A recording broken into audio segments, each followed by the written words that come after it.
Italy is a melting pot of cultural diversity. Over centuries, many civilizations have influenced Italian culture and have added to its incredibly varied culinary spectrum. Italian regions display their own colloquial cooking and flavor styles.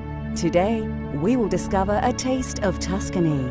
Join us as we explore the classic dishes, unique ingredients, and the diverse cultural flavors of Italy.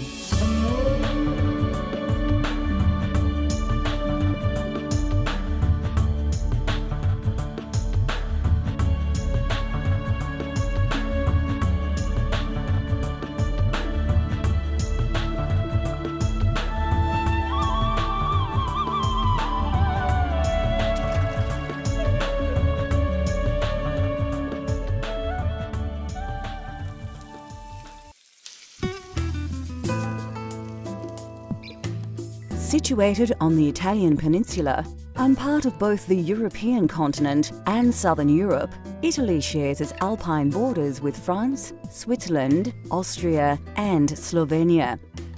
The food of Italy is famous throughout the world, with dishes like spaghetti, lasagna, and ravioli being found across the globe.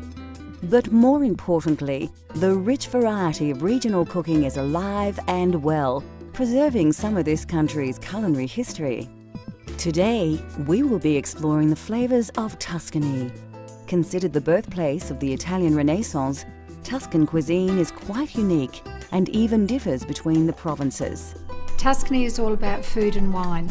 It's all about the fresh produce, which they'll have homegrown or they'll get it from the markets, and then they're going to cook it, and they're going to cook it very slowly, and they're going to enjoy it with their family and their friends.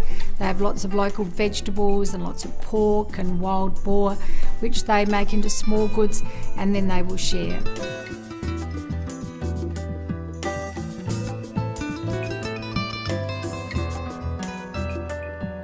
To create a classic pasta dish, of course you need pasta. And rather than pick up some dried spaghetti at the supermarket, to experience the cultural flavours of Italy at home, you're going to need to make fresh pasta yourself. My first exposure to Italian cooking was in a small restaurant in London that my father used to take me to when I was a kid. And they used to make all their own pasta there, and they had all the wooden boxes with all the various sizes, shapes and colours of fresh pasta. You could just choose whichever pasta you wanted to go with your sauce, and that really excited me and got me interested in Italian cooking. All you need to make fresh pasta at home is some fine flour, some fresh eggs, and some semolina flour. First, take your flour and gently tip it out onto your workspace. Make sure your hands are dry, then using your fingers, make a small well in the flour. Take an egg and gently crack it into the well you've just created. Now the fun starts. Using your fingers, break the yolk so it mixes with the white, then gently work the egg around in a circular motion. What you are actually doing here is slowly picking up the flour around the edges and drawing it into the moist centre. When the egg and flour start to turn to a firmer paste, add another egg to the mixture and repeat the process. Don't be impatient and get tempted to stir the flour in faster, as this will introduce lumps into your dough that you'll have a hard time working out. As you work your mixture around, it will start to change consistency and the paste will develop into a dough. Keep kneading this dough with the flour until you're satisfied you have a very elastic mix. Be sure your pasta dough is not sticky.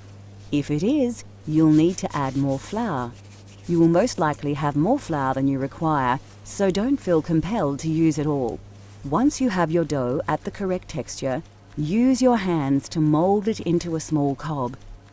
You will need to rest your dough for at least 30 minutes before you roll it out. Generally, pasta is made with a pasta machine. Take your dough and press it into a small disc. Feed it into the pasta roller, then fold it back onto itself and repeat.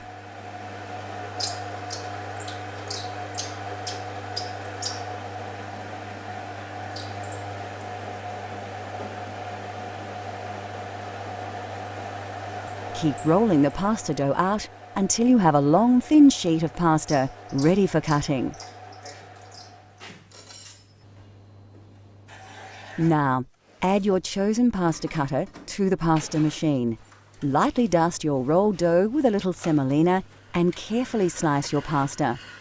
Once cut, dust your fresh pasta with semolina and put it aside for later. We'll cook our fresh pasta in a fettuccine al funghi later in the show.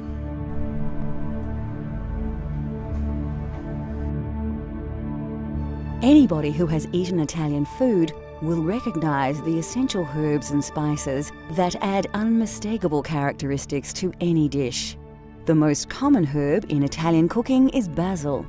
Crushed basil leaves combined with oil, garlic, and pine nuts create the famous pesto sauce. Basil is regarded as the perfect complement to the flavor of tomato sauce and works well with pasta. Another herb used widely in Italian cooking is oregano. Offering a complementary flavor to basil, it is also commonly used in tomato-based dishes. Of course, garlic features heavily in Italian cooking right across the country. Fennel seeds lend a distinctive aniseed flavor to roasted meat or fish. Rosemary makes a wonderful addition to roasted meats and vegetables. Often included in salads and dressings, sage is probably most famous as the key herb in saltimbocca. Italian parsley is recognizable by its distinct flat leaf. Parsley is used in many meat dishes, soups and stocks. Italian food is most richly flavored with herbs, but of course some spices do feature prominently.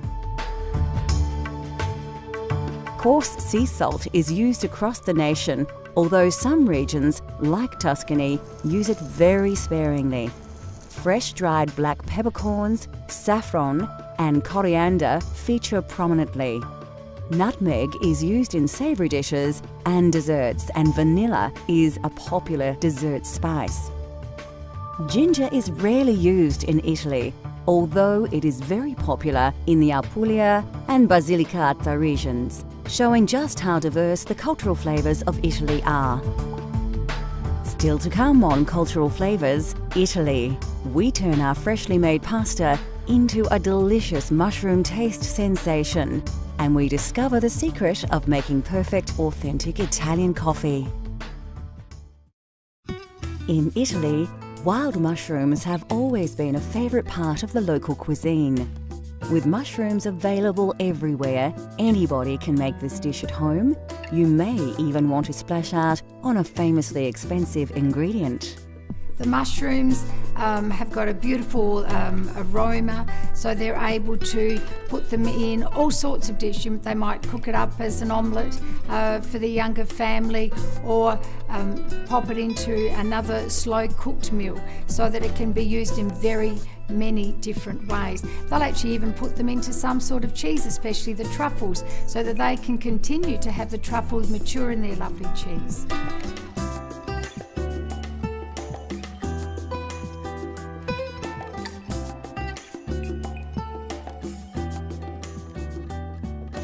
For this dish, you will need a selection of mushrooms.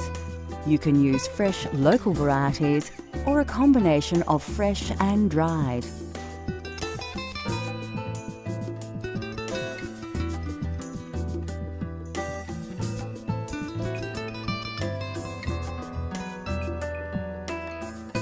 You will also need a dash of olive oil and some dry vermouth. First, take your Italian parsley and chop it finely. It's important to use fresh parsley in your pasta dishes, as the dried alternative can lack flavour. Put it aside, as you will need to add it to your dish much later. The next step is to slice your mushrooms. The trick here is to try and keep the size uniform so they cook evenly.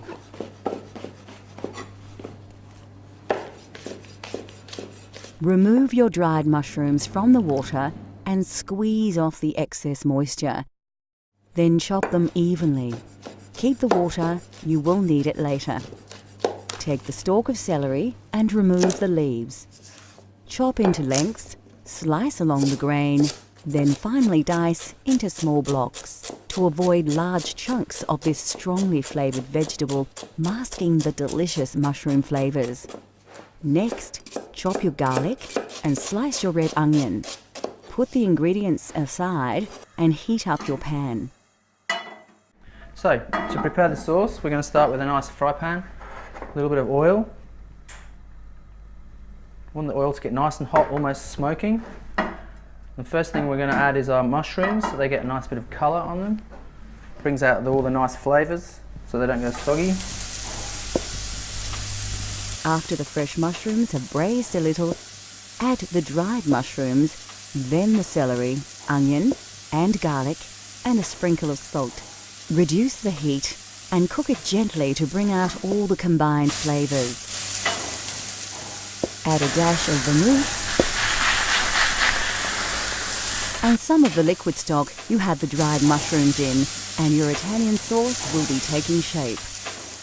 Next, add the butter and cook on a gentle heat with the juices. When the butter emulsifies, it will produce a nice rich sauce. Finally, add your chopped Italian parsley and stir it right through the sauce. Then set it aside to rest while you cook your pasta. Put your heavily salted water on the boil. Ensure that it is a strong, rolling boil before adding the fresh pasta you prepared earlier.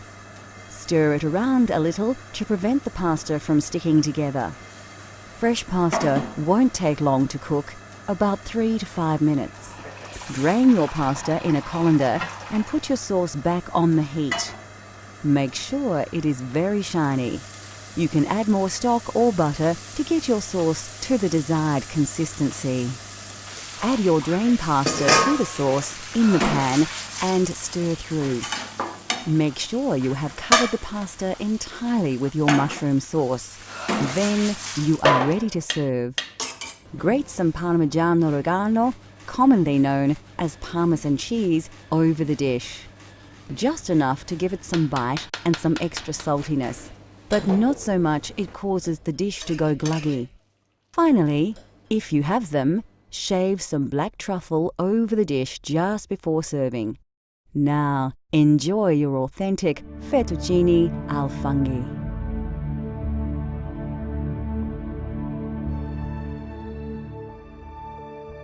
Italy is said to be one of the healthiest nations on the planet, and this is in large to do with a healthy diet, rich in vegetables and vegetable oils.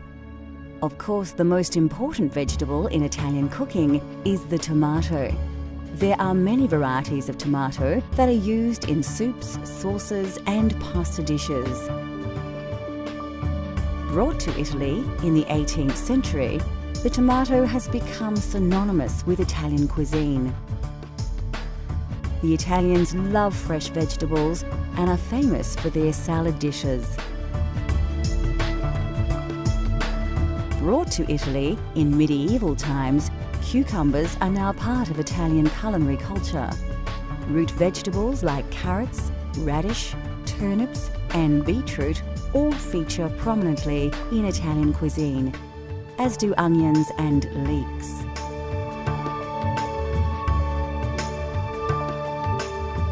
Cabbages, cauliflowers, spinach and rhubarb are also part of the Italian diet. Squash and pumpkins are often used as an accompaniment. Bell peppers and potatoes also have become part of Italian food culture. Melons, like cantaloupes named after the town of the same name near Rome, are often presented as a dessert. Asparagus is a common ingredient in many Italian dishes. Mushrooms are highly regarded in Italian cuisine, especially in the provinces in and around Tuscany.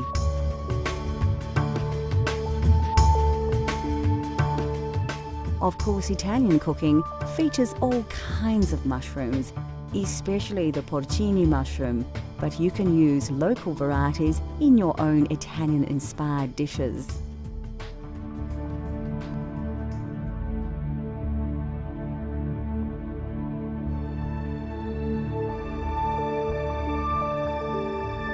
Coffee originated in the highlands of Ethiopia and quickly spread across the Islamic world during the Middle Ages.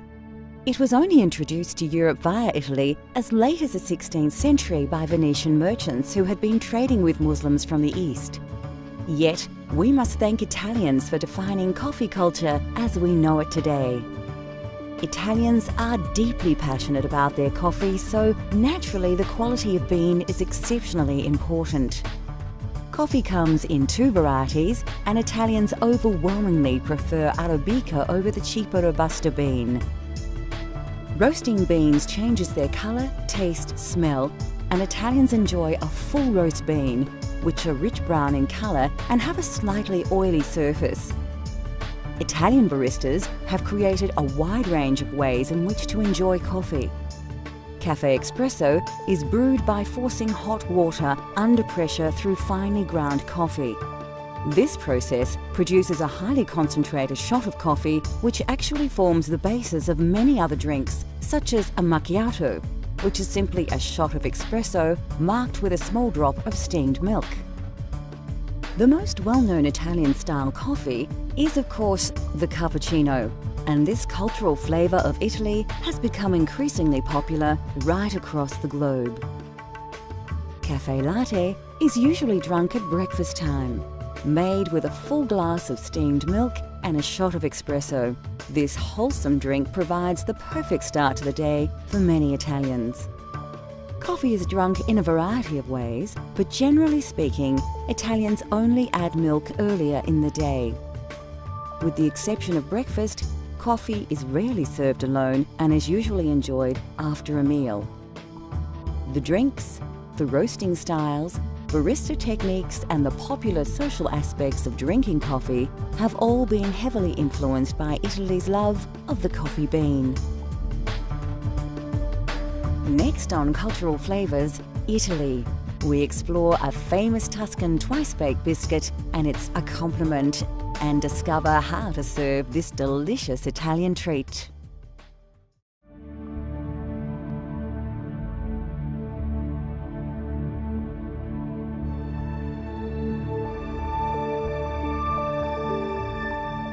There are hundreds of types of pasta, but generally authentic pasta is made from durum wheat flour or semolina, which accounts for its yellow tinge. Durum wheat is believed to have been introduced to Sicily by the Arabs in the 7th century, and pasta has become the national dish of Italy. Of course, fresh is best. An authentic Italian pasta has texture and flavour characteristics that is difficult to replicate with dried alternatives. Having said that, there are a multitude of dried pasta options that keep well, so it has become a staple in many kitchens across the world.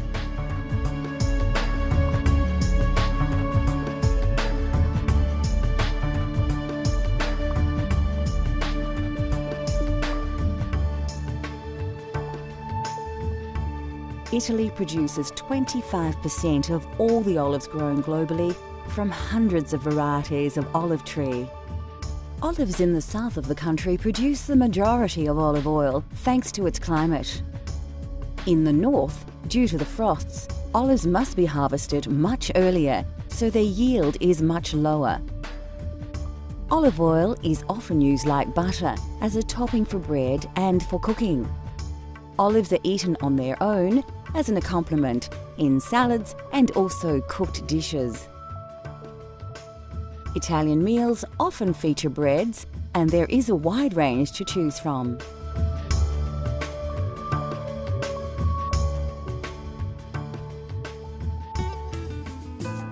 Italian food is rich with tradition, and there are few foods more traditional than biscotti. Tuscany, they love their biscotti.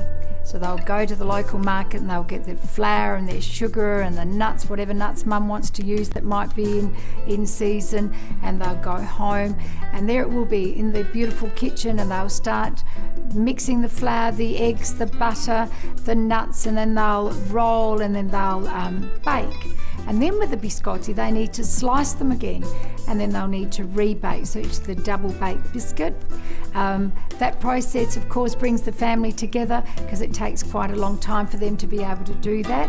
And then more especially, those biscotti are shared with their family and their friends. And because they are so hot and so crisp, they'll be able to share them for the rest of the week.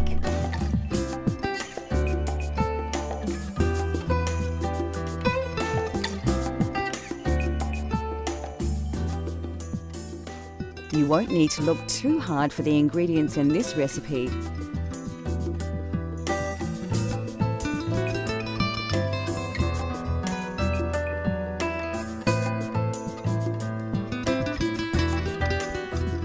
Place your butter in a bowl and add your caster sugar.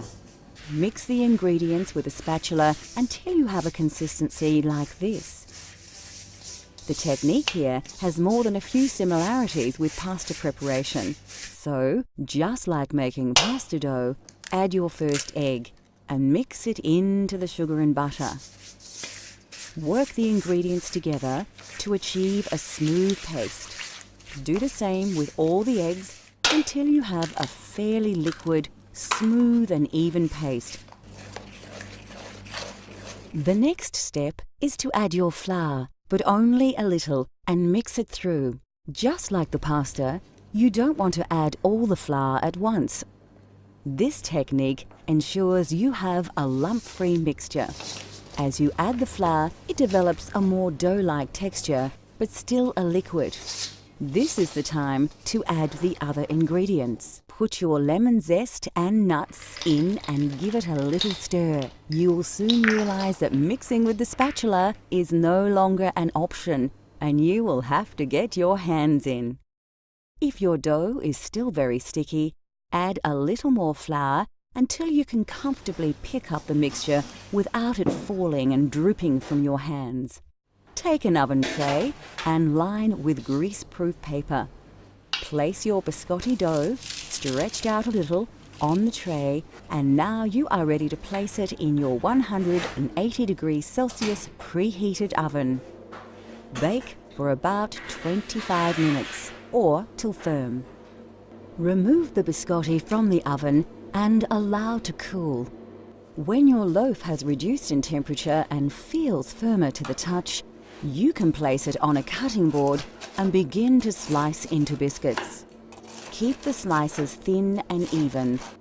Lightly dust your papered oven tray with caster sugar and place the cut biscuits on the tray. Proceed to dust these with a little more caster sugar. Place back in the oven at 160 degrees Celsius for about 10 minutes. Your biscotti is now ready to serve, and there is no better way to enjoy biscotti than the traditional way. Although delicious on its own, biscotti is traditionally served with vinsanto, or holy wine. You dip the biscotti into the vinsanto and eat the biscuit, then dip again. Biscotti and vinsanto are cultural flavour of Italy that you can enjoy at home.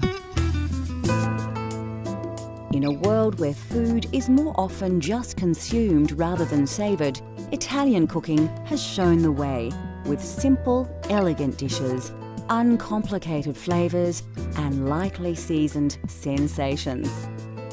Join us next time as we take you on another gastronomic journey so you can experience the tastes of the globe at home.